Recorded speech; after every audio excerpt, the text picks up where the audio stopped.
Hello everyone, मेरा नाम प्रियंका है और आज हम अपनी एनसीईआरटी बुक का चैप्टर 7 डिस्कस करेंगे। इससे पहले हम 6 चैप्टर्स ऑलरेडी काफ़ी डिटेल में पढ़ चुके हैं। तो जो इससे पहले वाला चैप्टर था, गाँव का प्रशासन, वो हमने पढ़ा था और ये जो चैप्टर 7 है, ये है नगर का प्रशासन। उसमें हमने क्या पढ़ा था कि गाँव में सारे काम किस तरीके से होते हैं, कौन-कौन क्या काम करता है, किसका क्या रोल होता है। जिसमें हमने पटवारी के बारे में भी पढ़ा था, पुलिस का क्या रोल होता है, वो सब भी हमने पढ़ा था।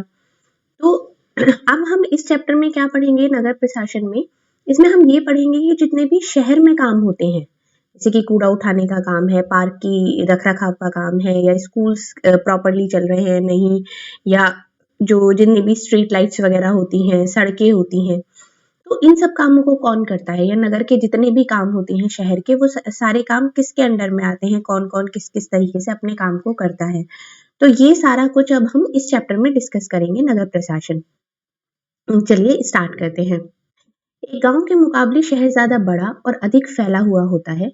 शहर की गलियां ज्यादा चौड़ी होती हैं, यहाँ के बाजारों में ज्यादा भीड़ भाड़ होती है, पानी और बिजली की सुविधाएं होती हैं, अस्पताल होते हैं, यहाँ बहुत ज़्यादा वाहन होते हैं और यातायात को नियंत्रित करना पड़ता है।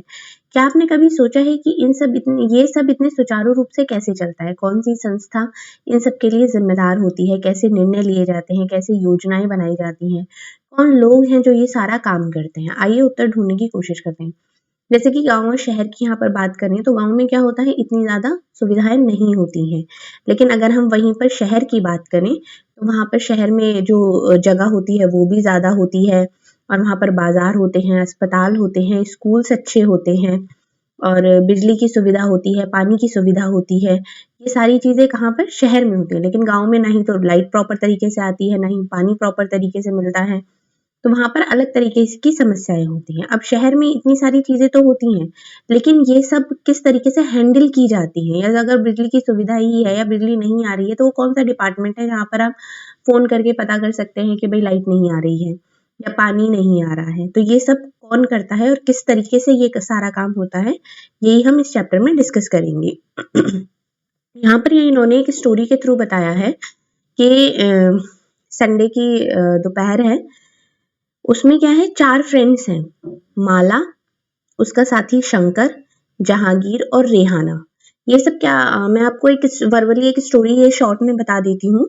ये चारों लोग संडे की दोपहर को अपने उसमें क्रिकेट खेल रहे होते हैं। यहाँ पर क्रिकेट खेलते हैं तो जो जहांगीर होता है वो शंकर ओवर फेंकता है और जो रेहाना होती है वो आउट होते होते बच जाती है। तो ये आपस में बात कर रहे होते हैं कि इससे पहले भी जब वो एक बार खेल रहे थे तो किसी की खिड़की टूट गई थी, लेकिन इस बार जब ये खेल रहे हैं तो इन्होंने क्या किया है, वो जो स्ट्रीट लाइट लगी होती है, हेडलाइट, वो ही टूट गई है इनसे। अब ये बात कर रहे हैं, चलो जब खिड़की टूटी थी तो तब तो हमने क्या किया था कि अपने जेब खर्च में से सबने थोड़े-थोड़े पैसे जमा किए थे और उनको पैसे दे दिए थे। लेकिन अब ये जो गली गली की ट्यूबलाइट टूटी है, अब इसके लिए हमें किसको पैसे देने हैं? किसी की समझ में ही नहीं आए कि अब हमें क्या करना चाहिए, या कौन है जो जो स्ट्रीट लाइट्स लगी हुई हैं या ट्यूबलाइट लगती है, कौन बदलता है? किसी के पास कोई जवाब ही नहीं था। तो ये चारों लोग मिलके माला के घर चले जाते हैं, क्योंकि उसी का घर सबसे ज्यादा पास था। माला के घर जाते हैं, उसकी माँ को सब कुछ बता देते हैं कि हम क्रिकेट खेल रहे थे और उसने बॉल इस तरीके से फेंकी कि लाइट टूट गई। अब माला की वो पूछते हैं कि ये लाइट कौन बदलता है या हमें किसे पैसे देने होंगे, लेकिन माला की तो इतना कुछ नहीं पता था इस चीज के बारे में। तो उन्होंने सिर्फ इतना ही बताया कि जो सारी जिम्मेदारी होती है नगर निगम की होती है, उन्हें सिर्फ इतना ही पता था। तो उन्होंने कहा कि जो यास्मीन खाला हैं, रेहाना की मौसी, उनसे पूछना चाहिए, क्योंकि वो रिसेंटली ही रिटायर हुई थी नगर निगम से, वो वहां पर वर्किंग थी। तो सब बच्चे क्या करते हैं, जल्दी जल्दी उनके घर चले जाते हैं। अब वो उसी गली में रहती थी। अब उनके घर जाकर वो उनको सारी बात बताते हैं कि ऐसे ऐसे हो गया, हम क्रिकेट खेल रहे थे, लाइट टूट गई, अब हमें क्या करना चाहिए, हम ये पैसे इकट्ठा करके किसे देंगे। तो उन्होंने सारा जितना भी किस्सा हुआ था वो सब कुछ उनको सुना दिया। तो ये सुनने के बाद वो बहुत जोर जोर से हंसने लगी और कहने लगी कि कोई एक व्यक्ति नहीं होता है जिसको तुम पैसे दे सकते हो, ये बहुत बड़ी संस्था होती है जिसको नगर निगम कहते हैं। और बच्चों को आया समझ में, अब ये क्या नई चीज होती है नगर निगम, इसके क्या काम होते हैं, किस तरीके से किए जाते हैं ये काम। तो फिर उन्होंने बताया कि सड़कों पर रोशनी की व्यवस्था करना, कूड़ा इकट्ठा करना, पानी की सुविधा उपलब्ध कराना और सड़कों एवं बाजारों की सफाई का काम भी ये नगर निगम ही करती है।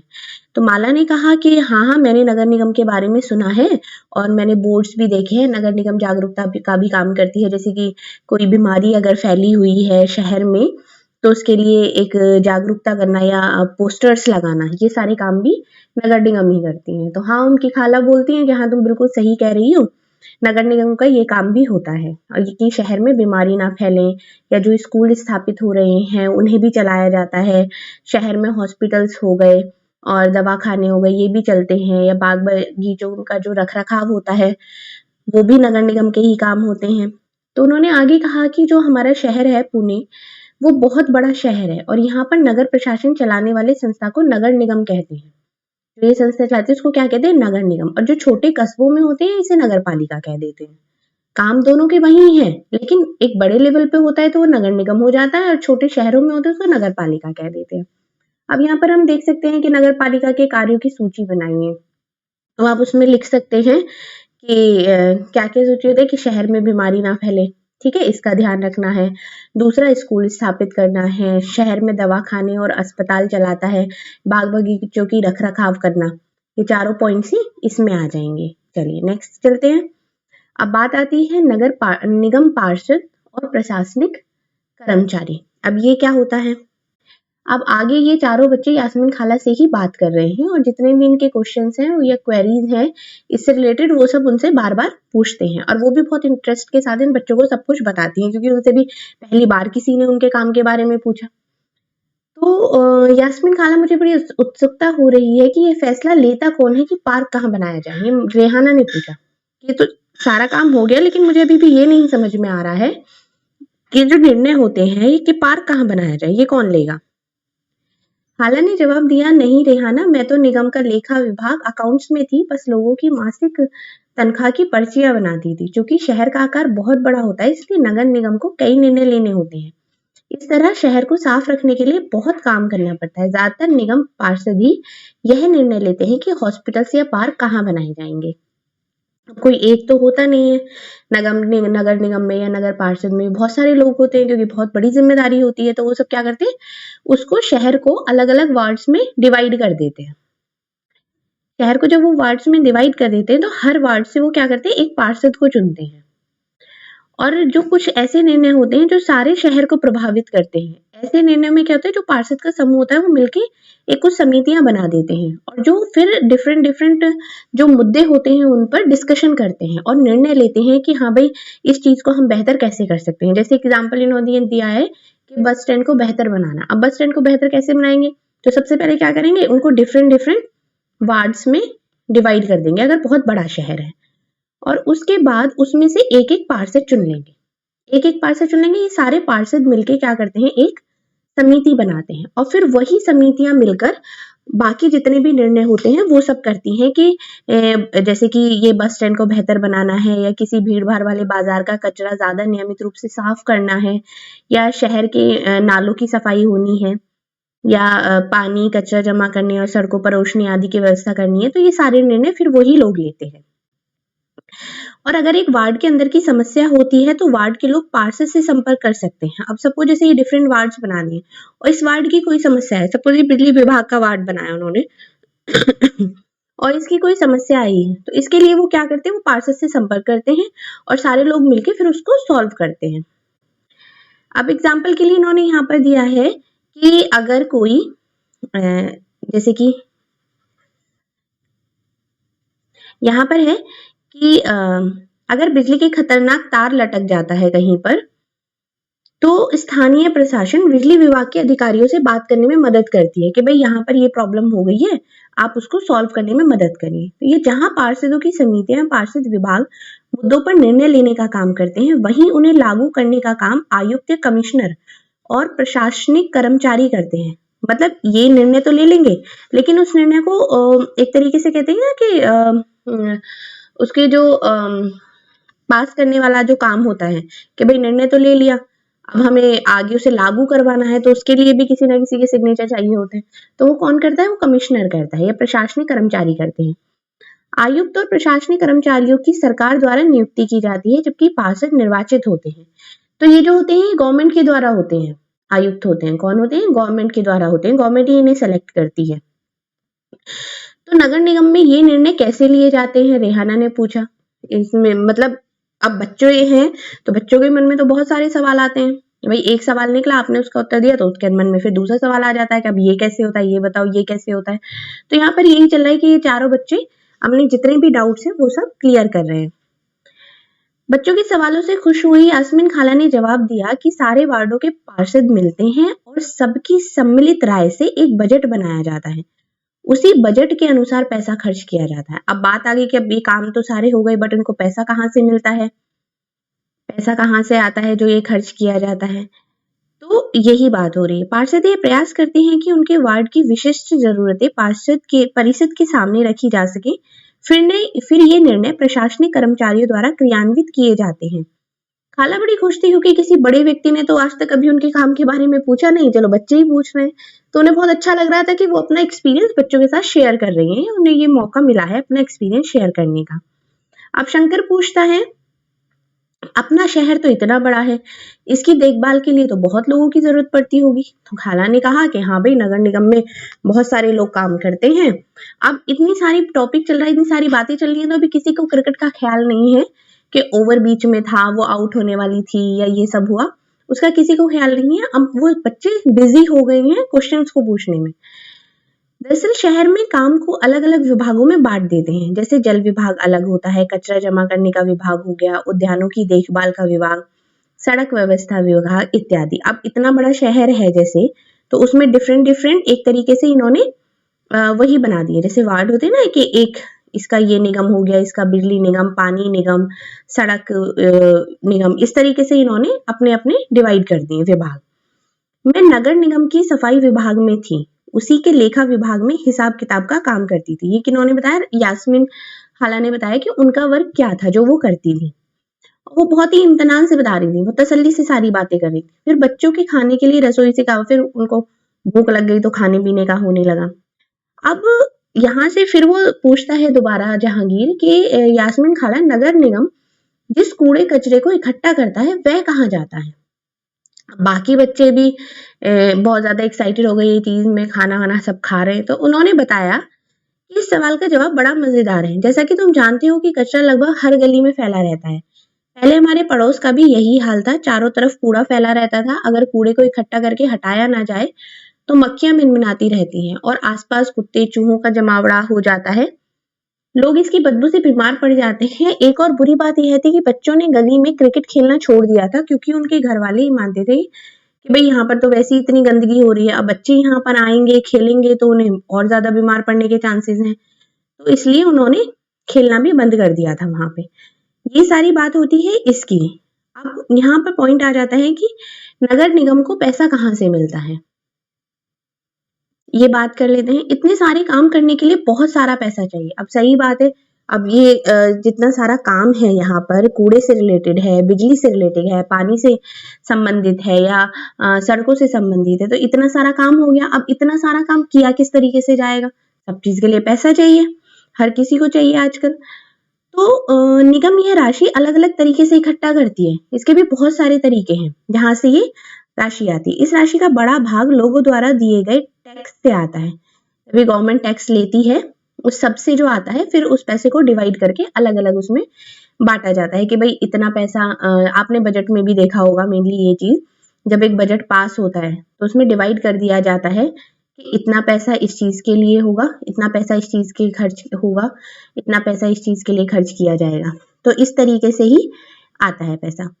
कर वह राशि है जो लोग सरकार द्वारा उपलब्ध कराई गई सुविधाओं के लिए सरकार को देते हैं, गवर्नमेंट को देते हैं। टैक्स जो देते हैं बहुत ज्यादा। जिन लोगों के अपने घर होते हैं उन्हें संपत्ति कर देना होता है, हाउस टैक्स देते हैं कुछ लोग पानी का टैक्स देते हैं, अनेक सुविधाओं के लिए भी देते हैं। आजकल आपने देखा है कि हर चीज पे भी जीएसटी लग गई है, अलग अलग परसेंट के हिसाब से कि जो काम जितना है उसमें उतने परसेंट आपको जीएसटी देनी पड़ेगी। तो ये सब क्या है? ये टैक्स ही है। जितना बड़ा घर उतना ज्यादा टैक्स। निगम के पास जितना पैसा आता है उसमें संपत्ति कर से केवल 20 से 30% पैसा ही आता है। मतलब इतना सारा टैक्स आने के बाद भी नगर निगम के पास कितना पैसा आता है? 25 to 30% ओनली। गवर्नमेंट ने एजुकेशन पर भी टैक्स लगाया हुआ है। अगर आप किसी दुकान या होटल के मालिक हैं तो उस पर भी टैक्स है। अगली बार जब आप सिनेमा देखने जाएंगे तो टिकट पर ध्यान से देखना, उस पर भी टैक्स लगा हुआ होता है। इस तरह अमीर लोग संपत्ति कर देते हैं, वहीं जनसंख्या का एक बड़ा हिस्सा सामान्य तरह के कर अधिक देता है। मतलब क्या होता है, जितना भी ये पैसा आता है ये किस तरीके से आता है? टैक्स के थ्रू आता है। और टैक्स आजकल हर चीज पे है। अगर आपके पास हाउस है तो हाउस टैक्स आप देते हैं, वाटर टैक्स देते हैं, और कहीं आप मूवी देखने जाते हैं तो भी जीएसटी लगती है आजकल हर चीज पे, कुछ खाने के लिए जाते हैं तो भी। तो यही सारा टैक्स जो होता है गवर्नमेंट के पास एक तरीके से जमा होता है। उसके बाद वो डिवाइड होता है कि इस टैक्स में से कितना पोर्शन किस डिपार्टमेंट को जाएगा उसके डेवलपमेंट के लिए। तो यहाँ पर कितना परसेंट दिया गया है? 25 to सिर्फ 30% है, जो कि शहरों की डेवलपमेंट के लिए आता है, नगर निगम के पास आता है। तो यही सब हो गया। अब यहाँ पर ये तो हमने सब पढ़ लिया। अब यहाँ पर एक और स्टोरी इन्होंने बताई गई है कि उनके शहर में जब ऐसे कूड़ा फैला हुआ था तो लोगों ने उसका किस तरीके से विरोध किया, अपनी साफ सफाई के लिए किस तरीके से उन्होंने। तो यही एक बात यहाँ पर चल रही है, लोगों का विरोध।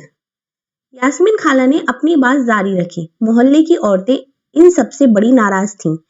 वे सलाह लेने मेरे पास भी आई थीं। मैंने उन्हें कहा था कि मैं विभाग के किसी अधिकारी से इस मामले में बात करने की कोशिश करूंगी। अब यहाँ पर मोहल्ले में मैं ये एक्सप्लेन कर देती हूँ कि मोहल्ले में एक कूड़ा नहीं उठाया जाता। जैसे होता है ना कि बहुत दिन तक कूड़ा नहीं उठाया जाएगा, अगर कचरा है तो उससे क्या होगा? बीमारियां फैलनी शुरू हो जाएंगी, और कचरा तो रोज ही हर किसी के घर से निकलता है। तो मोहल्ले की औरतें मिलकर यास्मीन खाला के पास गई थी कि आप नगर निगम में हैं तो आप आगे की बात करना कि इस तरीके से हम क्या कर सकते हैं। तो उन्होंने भी कहा कि हाँ भाई, मैं इस मामले में बात करने की कोशिश करूंगी, बट मैं निश्चित तौर पे नहीं कह सकती कि इसमें कितना समय लगेगा। ये बात यास्मीन खाला ने कही थी मोहल्ले की औरतों से। तो एक गंगाबाई नाम की लेडी थी, तो उन्होंने इस पर गंगाबाई ने बताया कि हमें अपने वार्ड के पार्षद के पास इस समस्या को लेकर जाना चाहिए। अब मैंने बताया था कि डिफरेंट वार्ड्स हो जाते हैं जब शहर बड़ा होता है तो, और हर वार्ड से एक पार्षद को वो चुन लेते हैं। अब जो जिस डिपार्टमेंट में है, जिसकी समस्या है, तो उन्होंने क्या कहा कि भाई अब हमें उस वार्ड के पार्षद के पास चुना जाना चाहिए, चले जाना चाहिए, उससे बात करनी चाहिए कि भाई तुम इस समस्या को सुलझाने के लिए क्या कर रहे हो, क्योंकि हमने तुम्हें वोट देकर चुना है, तो हमें उनके सामने विरोध करना चाहिए इस बात को लेकर। तो गंगाबाई ने महिलाओं के एक छोटे समूह को इकट्ठा किया और पार्षद के घर पहुंच गई। सभी औरतों ने घर के सामने जाकर नारे लगाने लगी। तो पार्षद घर के बाहर निकल कर आते हैं और उनकी समस्या के बारे में पूछते हैं, हाँ भी क्या प्रॉब्लम है बताओ। तो वो कहती हैं कि मोहल्ले की बहुत खराब हालत हो गई है, और उन्होंने महिलाओं से वादा किया कि वे अगले दिन उनके साथ आयुक्त से मिलने जाएंगे। उन्होंने सारी प्रॉब्लम बताई कि मोहल्ले में कूड़ा नहीं उठाया जा रहा है और बहुत ज्यादा खराब हालत हो गई है। तो उन्होंने उनको कहा कि मोहल्ले के जितने भी वयस्क हैं वो एक एप्लीकेशन लिखें और उस पे सब लोग सिग्नेचर कर दें, उसके बाद हम उसको लेके आगे जाएंगे। यह अर्जी यह थी कि उनके मोहल्ले से कचरा उठाने की नियमित व्यवस्था की जाए। प्रॉब्लम क्या थी कि मोहल्ले में कचरे की नियमित व्यवस्था नहीं थी, तो उसके लिए वो लोग विरोध भी कर रहे थे। तो उन्होंने सुझाव दिया कि कल आयुक्त से मिलने जाते समय स्थानीय सफाई अभियंता यानी इंजीनियर को भी साथ ले जाएंगे तो अच्छा रहेगा। वो और ज्यादा डिटेल में अच्छी तरीके से उस चीज की या हालत जो वहां पर हो रही है उसको अच्छे से एक्सप्लेन कर सकता है। तो उस दिन जो पूरी शाम थी, बच्चे घर के चक्कर लगाते रहे कि अर्जी पर ज्यादा से ज्यादा परिवार के लोगों के साइन लिए जा सके, तो जो उन्होंने एप्लीकेशन लिखी है उस पर ज्यादा से ज्यादा लोगों के सिग्नेचर हो सके। अगली सुबह बहुत बड़ी संख्या में महिलाएं पार्षद और सफाई अभियंता के साथ नगर निगम के दफ्तर चले गए। आयुक्त पूरे समूह से मिले, पर वे बहाना बनाने लगे कि नगर निगम के पास पर्याप्त संख्या में ट्रक ही उपलब्ध नहीं है जो वहां की सफाई की जा सके। तो गंगा माही ने क्या बोला कि आपके पास जो ट्रक है वो हमारे लिए नहीं है, लेकिन अमीर लोगों के लिए आपके पास बहुत सारे ट्रक हैं। जहांगीर ने झट से कहा, इससे आयुक्त को तो मुंह ही बंद हो गया होगा, मतलब जब डायरेक्टली आप ऐसे बोल दोगे तो, कि नहीं ऐसा नहीं है, उसने फौरन इंतजाम करने के लिए कहा। यास्मीन खाला ने बताया, गंगाबाई ने आयुक्त को चेतावनी दी कि अगर 2 दिन के अंदर काम नहीं हुआ तो नगर निगम के सामने बहुत बड़ी संख्या में महिलाएं धरने पर बैठ जाएंगी। तो यही हुआ कि अगर आपने हमारा काम नहीं करा तो फिर उसके बाद आप परिणाम भी देख सकते हैं कि भाई और ज्यादा से ज्यादा लोग धरने पर बैठ जाएंगे, ये सब करेंगे। तो क्या गलियों की सफाई हो गई? रेहाना ने झट से पूछा, जो कभी चीजों का अधूरा नहीं छोड़ती थी। 2 दिन तक कुछ भी नहीं हुआ था, वो तो जब एक बहुत बड़े समूह से विरोध किया, जोरदार नारे लगाए, तब जाकर बात बनी। अब मोहल्ले की सफाई नियमित रूप से होने लगी। मतलब जिन्होंने बहुत ज्यादा विरोध किया तब जाकर ही ये हुआ कि मोहल्ले की जो सफाई थी वो नियमित रूप से होने लगी। फिर उसने कहा कि माला ने कहा कि ये तो जैसे कि मूवीज में होता है ना, हैप्पी एंडिंग, बम्बई सिनेमा की तरह सुखद अंत हुआ। तो यही हुआ कि ये तो एक बहुत अच्छी हैप्पी एंडिंग हुई। उस वह अपने आप का नेतृत्व करने वाली गंगाबाई की भूमिका के में वो अपने आप को इमेजिन कर रही है कि मैं एक ऐसी हूँ जैसे कि गंगाबाई थी जिसने ये सब नेतृत्व किया था।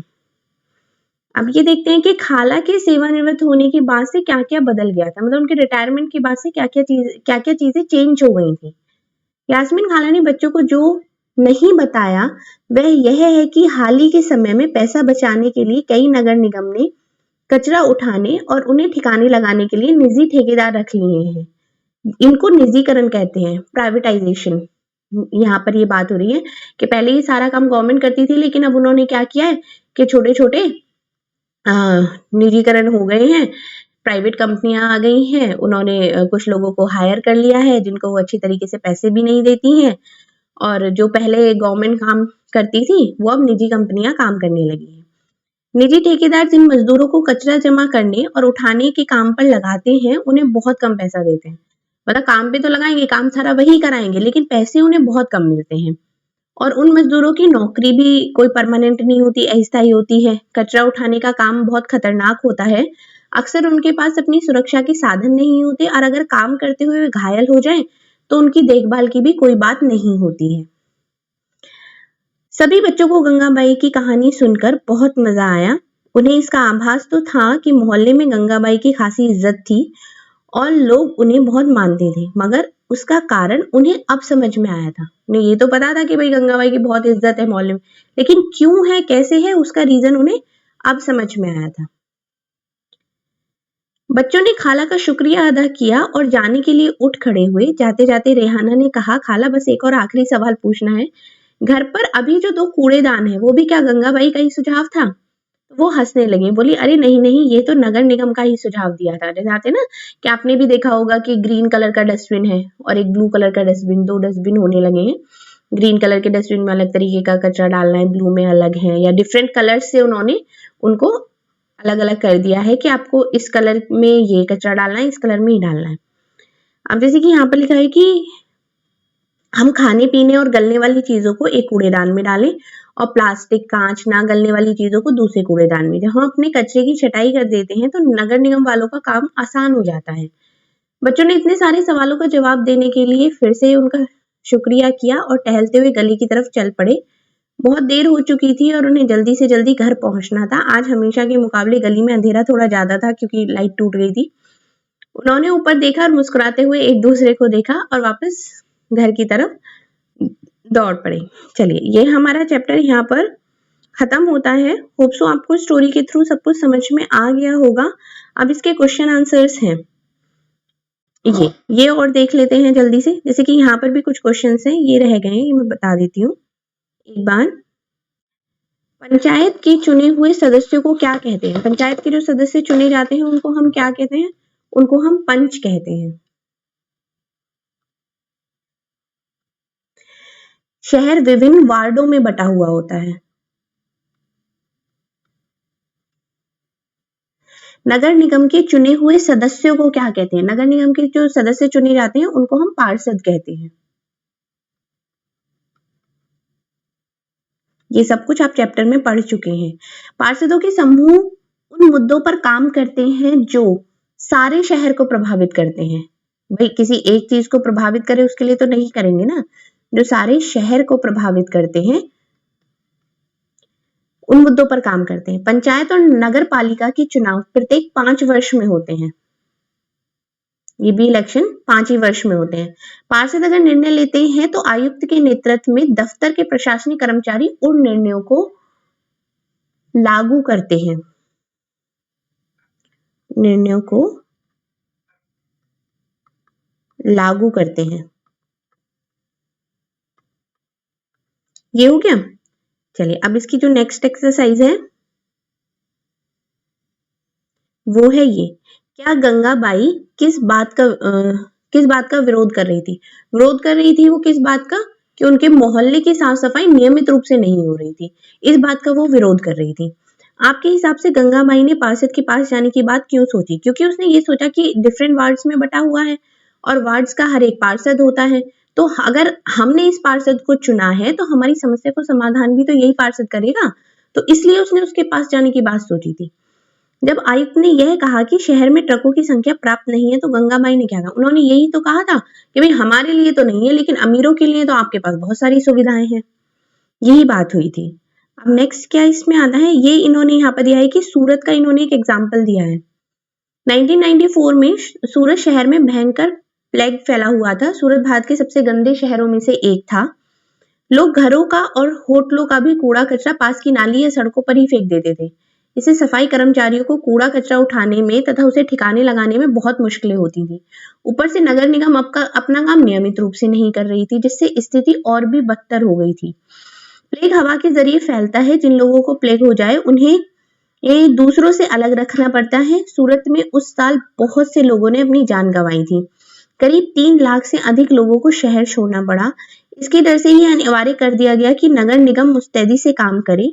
सारे शहर की अच्छी तरीके से सफाई हुई। आज की तारीख में चंडीगढ़ के बाद भारत के सबसे साफ शहरों में दूसरा स्थान सूरत का है। क्या आप जानती हैं कि आपके मोहल्ले में कब और कितनी बार कूड़ा उठाया जाता है? ये एक थोड़ा सा प्रैक्टिकल वर्क है कि आपको इस चीज की ये जानकारी रखनी है। और यहाँ पर भी यही है कि क्या आप जानते हैं कि सरकार आपके करों से सड़कें, पुल, पार्क, गलियों में बिजली इत्यादि की व्यवस्था करती है। अपने परिवार में इस बारे में बातचीत करिए और करों से मिलने वाले 3 अन्य लाभों की सूची बनाइए। ठीक है, अब क्वेश्चन आंसर आ जाते हैं यहाँ पर।